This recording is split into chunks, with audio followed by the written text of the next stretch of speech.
नमस्कार प्रेक्षकांनो, ठरलं तर मग मालिकेच्या पुढील काही भागांमध्ये आपल्याला हा जबरदस्त असा ट्विस्ट पाहायला मिळणार आहे, ज्यामध्ये अर्जुनने त्या एका व्हिडिओचा वापर करून प्रियाची कशी नांगी ठेचली आहे आणि त्याचसोबत अश्विनने देखील प्रियाला कसं धक्के मारत घराबाहेर काढून तिला आता चांगलीच कानाखाली वाजवली आहे, हेच आपण या भागामध्ये पाहणार आहोत। पण ते सगळं अर्जुनने नेमकं केलं तरी कसं, तेच आपण या भागांमध्ये जाणून घेऊया। चला तर मग आपल्या या भागाला सुरुवात करण्याआधी व्हिडिओला लाईक करा, त्याचसोबत चॅनलला सबस्क्राईब करा। चला तर मग आजच्या या भागाला सुरुवात करूया। खरं तर आता अर्जुनने जेव्हा साधूचा अवतार घेऊन साक्षीच्या घरात प्रवेश केलेला असतो, तेव्हा त्याला फक्त एकच मोठं असतो, तो म्हणजे साक्षीने गळ्यात ते पेंडंट घालायला हवं। पण त्याच वेळेला ज्या अर्जुनला एकमेव पुराव्यासोबतच अजून एक पुरावा सापडतो, तो म्हणजे प्रियाचं तिथे असणं। प्रियाला जेव्हा तो आता महिपत साक्षीच्या घरी पाहतो, तेव्हा मात्र आता अर्जुनला आता अजून एक पुरावा भेटतो, तो म्हणजे प्रिया विरोधातला। म्हणून तो आता आपला मोबाईल लगेच ऑन करून त्या मोबाईलमध्ये प्रियाचा व्हिडिओ जो आहे तो आता काढून घेतो, जेणेकरून हा व्हिडिओ प्रियाला ब्लॅकमेल करण्यासाठी किंवा प्रियाच्या विरोधात कोर्टात सादर करण्यासाठी उपयोग होईल, हे सुद्धा आता अर्जुनला माहिती असतं। आणि म्हणूनच अर्जुनने पूर्ण तयारीनिशी हे सगळं काही मोबाईलमध्ये रेकॉर्ड केलेलं असतं आणि हे सगळं त्याने सायली आणि त्याचसोबत चैतन्याला सुद्धा दाखवलेलं असतं। तर इकडे जी प्रिया असते ती खरं तर जे काही सध्या वागत असते त्यावर खरं तर अश्विनचा खूप जास्त संशय असतो, कारण दररोज प्रिया जी आहे ती मैत्रिणीच्या बहाण्याने बाहेर पडत असते, पण प्रिया जी आहे ती मैत्रिणीचं नाव काही सांगत नसते किंवा तिच्या घरापर्यंत देखील अश्विनला कधीच घेऊन जात नसते। दरवेळेला ती काही ना काही कारण सांगून अश्विनला तिकडनं फुटवायचा प्रयत्न करते, पण अश्विन या सगळ्या गोष्टी मनातच ठेवत असतो, कारण त्याला अजूनही प्रियावर संशय येत असतो। म्हणूनच त्याला आता प्रियाच्या सगळ्या हालचाली समजत असतात। नेमकं ते नेहमीच मैत्रिणीचं नाव सांगून कुठे जात असते याचा तर छडा त्याला लावायचा असतो, पण जे काही काम सध्या त्याचं सुरू असतं त्यामुळे त्याला या सगळ्यामध्ये वेळ मिळत नसतो। त्यातच ही प्रिया जी आहे ती साक्षीच्या घरी गेलेली असते आणि त्यावेळेला आता अर्जुनला तो पुरावा मिळालेला असतो आणि त्याचसोबत आता अर्जुनला असं वाटत असतं की साक्षीने ते पेंडंट घातलं असेल की नाही, कारण जेव्हा अर्जुन साक्षीला ते पेंडंट घालण्याविषयी सांगत होता तेव्हा तर साक्षीने ऐकलं होतं, पण अचानक प्रिया आणि महिपत देखील तिथे आल्यामुळे अर्जुनला लवकरात लवकर तिकडनं सटकावं लागलेलं असतं। आता कोर्टात जेव्हा केस असते तेव्हा अर्जुनने ते एस नावाचं पेंडंट जे आहे ते सोबत आणलेलं असतं। त्याच वेळेला आता कोर्टात तो म्हणत असतो की मला सांगायचं आहे, नेमकं जी साक्षी शिकरे आहे त्यांना जरा पुढे बोलवावं। त्याच वेळेला साक्षी पुढे येते आणि त्या कटघऱ्यामध्ये उभी राहते। त्याच वेळेला आता अर्जुन तिला प्रश्न विचारायला सुरुवात करतो आणि तो आता म्हणत असतो की मला एक गोष्ट सांगा, तुमचा आश्रमाशी काही संबंध आहे का? तुम्ही कधी त्या आश्रमात गेला आहात का? असा प्रश्न आधी तो करू लागतो। त्यावर साक्षी म्हणते की नाही, आश्रमात तर असं जाणं कधीच झालं नाही, पण आम्हाला गरजू मुलांना मदत करायला खूप आवडतं, असं देखील मुद्दामून साक्षी कोर्टामध्ये बोलत असते। त्याच वेळेला आता अर्जुन म्हणत असतो की अच्छा, गरजू मुलांना। त्याच वेळेला आता पुढे जाऊन अर्जुन एक विचार मांडतो आणि म्हणतो की तुमचे जे काही ड्रेसिंग सेन्स आहेत ते खूपच छान आहेत, एकदम सिंपल आणि सोबर। मग तुम्हाला तशी ज्वेलरीची सुद्धा आवड तर नक्कीच असेल, जशी कपड्यांची तुम्हाला आवड आहे त्याच पद्धतीची ज्वेलरी सुद्धा तुम्ही प्रत्येक कपड्यावर तर घालतच असाल। मग आता सुद्धा तुम्ही कोणता तरी नेकलेस घातलाच असाल ना, जरा आपल्या इकडे दाखवू शकाल का की तुम्ही कोणता नेकलेस घातला आहे ते? जरा आपल्या कोर्टाला तुमच्या गळ्यातील नेकलेस दाखवा। त्याच वेळेला आता अर्जुनने हा प्रश्न केल्यानंतर साक्षी खूप जास्त घाबरते आणि साक्षीने गळ्यात आता एस नावाचं पेंडंट जे काही आईने तिला दिलेलं असतं ते घातलेलं असतं ते बाहेर काढून दाखवते। त्याच वेळेला आता अर्जुनकडे सुद्धा एकमेव पुरावा असतो, तो म्हणजे त्या एस नावाच्या पेंडंटचा दुसरा तुकडा। अर्जुन आता कोर्टामध्ये तो पुरावा सादर करतो। कोर्टात आता खूप जास्त कांगावा सांगावा होऊ लागतो.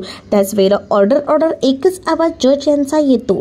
तर आता जज म्हणत असतात की म्हणजेच हिच्या गळ्यात सुद्धा हा एस नावाचं लॉकेट आहे, हे अर्ध आहे आणि हे अर्ध, याचा अर्थ साक्षी शिकरे यांचा या खुनाशी संबंध आहे. परंतु त्यावेळेला आता दामिनी उठून उभी राहते आणि म्हणत असते की तिथे ते पेंडंट भेटलं, याचा अर्थ त्या आश्रमामध्ये साक्षी गेली असेल असंच नाही ना. प्रत्येक गोष्टीला एक दिशा असते आणि तुम्ही त्याला वेगवेगळ्या वळणावर वळवत आहात.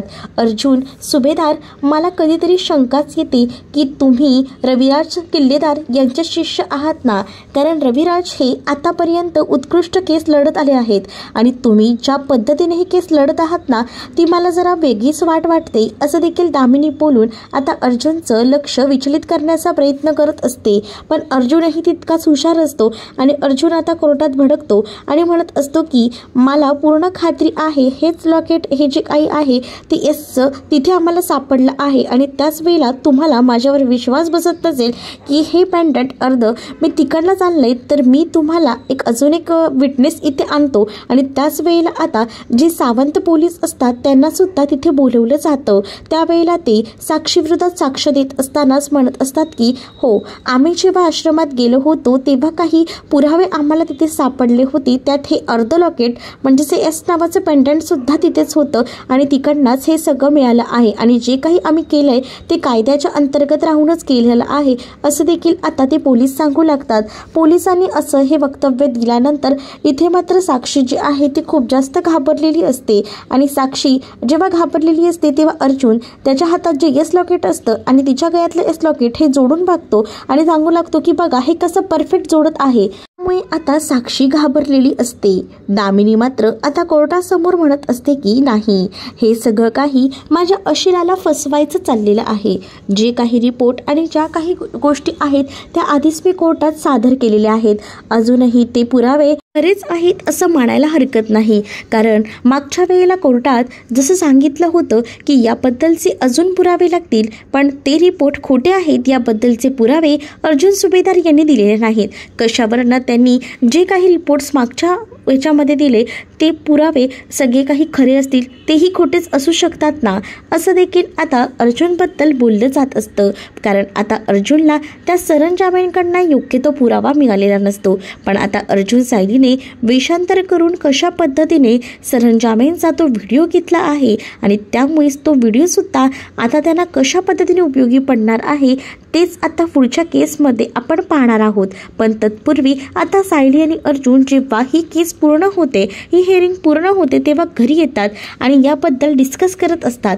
तर अर्जुन हा सायलीला सांगत असतो की काही झालं तरी सुद्धा ना, आता मला या साक्षी कशी काय दोषी आहे याबद्दलचा पुरावा हळूहळू का होईना कोर्टात सादर करायचा आहे. जे काही पुरावे आतापर्यंत सादर केलेले आहेत ते जरी कमी असले तरी अजून मला तो रिपोर्ट शोधायचा आहे आणि त्याचसोबत आपल्याला प्रियाची जी काही व्हिडिओ आहे तो सुद्धा एकमेव व्हिडिओ जेव्हा मी कोर्टात दाखवेन तेव्हा प्रिया बघ कशी पोपटासारखी बोलते. पण यावेळेला आपण सिनियरचा सुद्धा विचार करायला हवा, कारण सिनियरचा तन्वीवर खूप जास्त विश्वास आहे.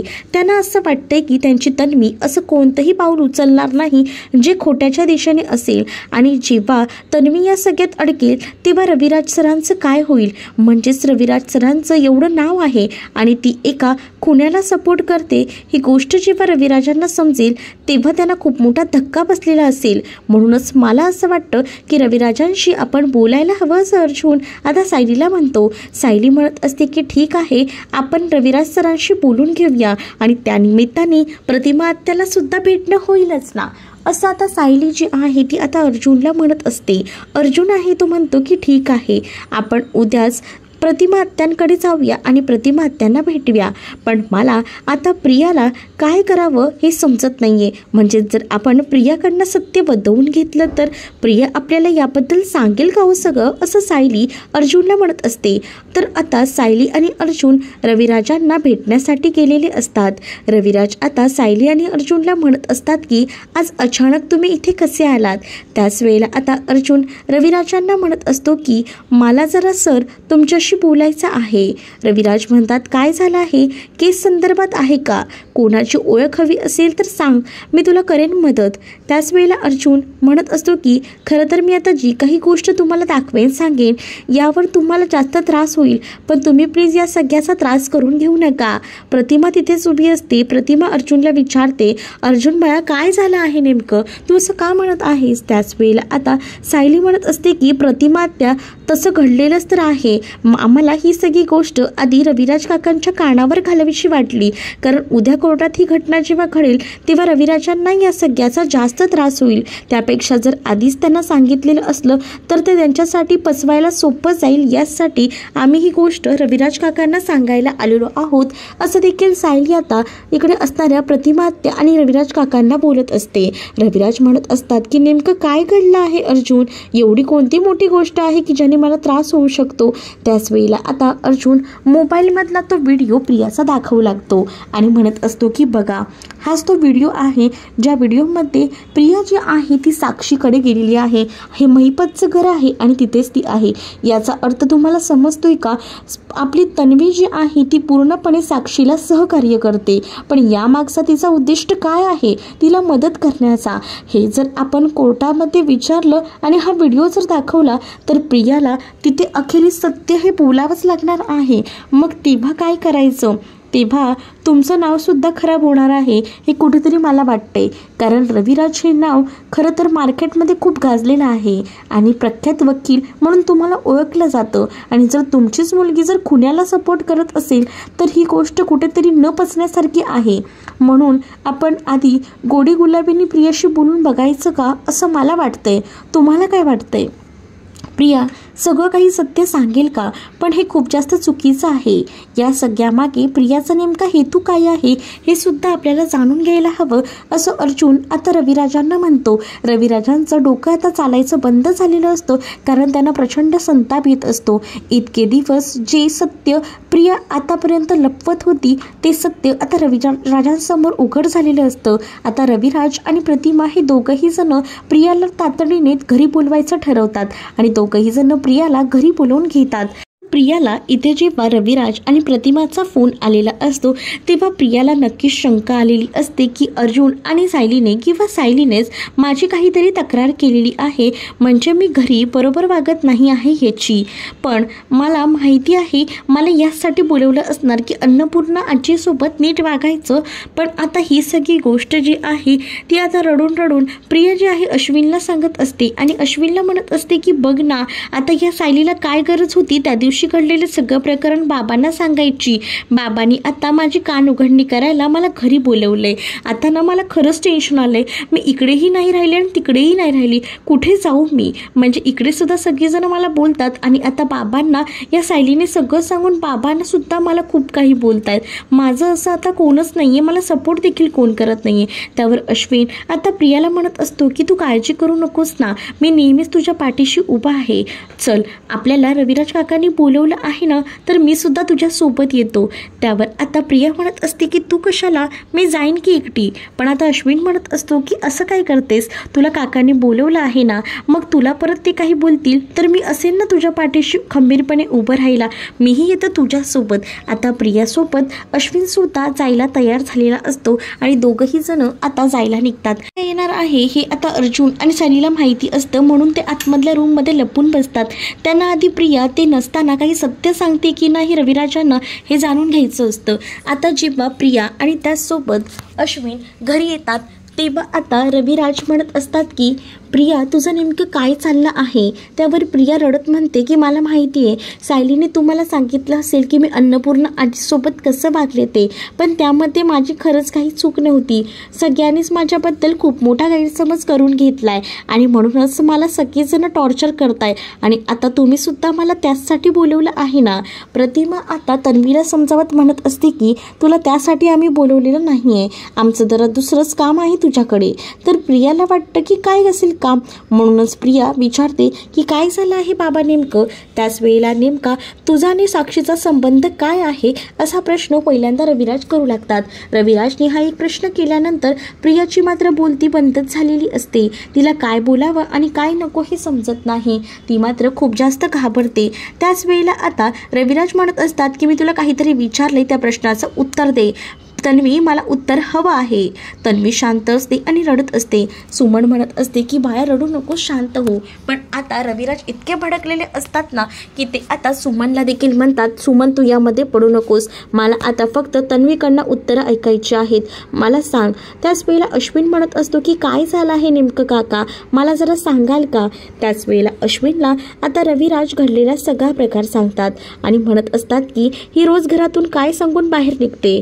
तर रविराजांना अश्विन सांगतो की ही मैत्रिणीकडे जाते असं सांगते मला रोज, आणि आजही ती मैत्रिणीकडेच गेली होती, कालही गेली होती, काय झालं आहे नेमकं? तर आता रविराज सांगतात की ही मैत्रिणीकडे न जाता त्या महिपत शिकरेच्या घरी जात असते. ही गोष्ट जेव्हा आता अश्विनला समजते तेव्हा अश्विनच्या पायाखालची जमीनच सरकते. अश्विन जो आहे तो प्रचंड संतापतो आणि अश्विन म्हणत असतो की काय आहे हे प्रिया सगळं, मला या प्रश्नांची उत्तरं हवी आहेत. तर आता त्याच वेळेला आता मी तुझ्यावर इतका विश्वास ठेवतो, मी समजतोय की तू मैत्रिणीकडे जातेस, पण तू या सगळ्याचा चुकीचा वापर करतेस, माझा विश्वास तू गमावला आहेस. आणि असं बोलून प्रियाच्या जोरदार अश्विन कानाखाली मारतो. यावेळेला रविराजांनी नाही तर चक्क अश्विनने प्रियाच्या कानाखाली वाजवलेली असते, कारण त्याला आता या सगळ्या गोष्टी असह्य झालेल्या असतात आणि सगळं पाणी डोक्यावरून गेलेलं असतं आणि म्हणूनच त्याने सनकन कानाखाली वाजवलेली असते. आता प्रिया तरीसुद्धा खोटं बोलायचा प्रयत्न करत असते. रविराजांना आता पुराव्यासकटच अर्जुनने तो व्हिडिओ दिलेला असतो, त्यामुळे आता प्रियाचं हे खोटं जास्त काळ टिकणार नसतं. रविराज आता प्रियाला म्हणत असतात की बस झालं हे अजून खोटं बोलणं, माझ्याकडे सगळे पुरावे आहेत तुझे. आणि त्याच वेळेला तो एकमेव व्हिडिओ जो आहे अर्जुनने काढलेला असतो तो व्हिडिओ आता रविराज सादर करतात आणि म्हणत असतात की या व्हिडिओमध्ये सरळ स्पष्ट मला दिसतंय की तू त्या महिपतच्या घरी आहेस. मग तू महिपतच्या घरी का गेली होतीस? तुझा आणि त्यांचा काय संबंध आहे? या प्रश्नांची उत्तरं मला मिळायलाच हवी, आणि जर तू ही उत्तरं दिलीच नाही ना तर या सगळ्याला तुला सामोरं जायचं आहे. याचा अर्थ कळतोय का तुला काय होईल ते? जर हा व्हिडिओ कोर्टात जर अर्जुनने सादर केला ना तर तुला कोणीही वाचवू शकत नाही, अगदी मीही नाही. त्यामुळे तुझ्याकडे अजूनही वेळ आहे, जे काही खरं आहे ते बोलून टाक, म्हणजे कसं विषय संपून जाईल. अर्जुनला मी सांगेन की आपण काहीतरी करूया आणि प्रियाला या सगळ्यातून बाहेर काढूया, पण तू जर मला याबद्दल काहीच सांगितलं नाहीस ना तर तू या सगळ्यामध्ये चांगलीच अडकशील. आणि तुझा आणि साक्षी आणि महिपतचा काय संबंध आहे हे मला ह्याचं कारण खरं ऐकायचं आहे, आणि ते सुद्धा तुझ्या तोंडून, त्यामुळे स्पष्ट सांग. तर आता तो व्हिडिओ बघून अश्विनला सुद्धा राग आलेला असतो. अश्विन आता प्रियावर भडकतो आणि म्हणत असतो की तन्वी, तुझ्याकडनं ही अपेक्षा नव्हती, मला आता तुझी साथच काय, तूच मला सोबत नको आहेस. हे जर सुभेदारांना जेव्हा कळेल ना तेव्हा त्यांना सुद्धा तुझा खूप जास्त राग येईल आणि ते तुला घरातही ठेवणार नाहीत, कारण एवढं मोठं सत्य तू लपवत आहेस. महिपत हा आपला दुश्मन आहे आणि त्या महिपतच्या घरी जाऊन तू मस्त त्याच्यासोबत गप्पा मारतेस आणि मला खोटं सांगतेस. हे सगळं काय आहे? त्यावर आता भडकलेली प्रिया आता एकदमच शेळी झालेली असते आणि आता ती रडत असते आणि म्हणत असते की प्लीज मला नाही माहिती हे काय ते, हा नक्कीच व्हिडिओ बनवला असेल. पण तिथे आता अर्जुन येतो आणि अर्जुन जो आहे तो म्हणतो हा व्हिडिओ बनवलाय, हा व्हिडिओ तुला दिसत नाही का नेमका कसा आहे आणि कधीचा आहे? आता मला तोंड उघडायला लावतेस का? हा व्हिडिओ कालचा आहे, तू काल महिपत शिकरे याच्या घरी गेली होतीस आणि तू तिथे उभी राहून त्या गॅलरीत बोलत होतीस फोनवर, आणि तोच हा व्हिडिओ आहे असं आता अर्जुन आणि सायली येऊन तिला पुरावा दाखवत बोलत असतात. त्यामुळे प्रियाची बोलतीच बंद होते. आता प्रिया जे काही सत्य आहे, म्हणजेच तिला महिपतने पैसे देऊन हे सगळं बोलायला लावलं आहे, हे सगळं सत्य आता कोर्टात सांगेल का? तुम्हाला काय वाटतं हे नक्कीच मला कमेंटमध्ये सांगा. आणि अशाच नवनवीन भागांसाठी आपल्या चॅनलला सुद्धा सबस्क्राईब नक्कीच करा. चला तर मग भेटूया पुढच्या भागामध्ये. तोपर्यंत टाटा, बाय.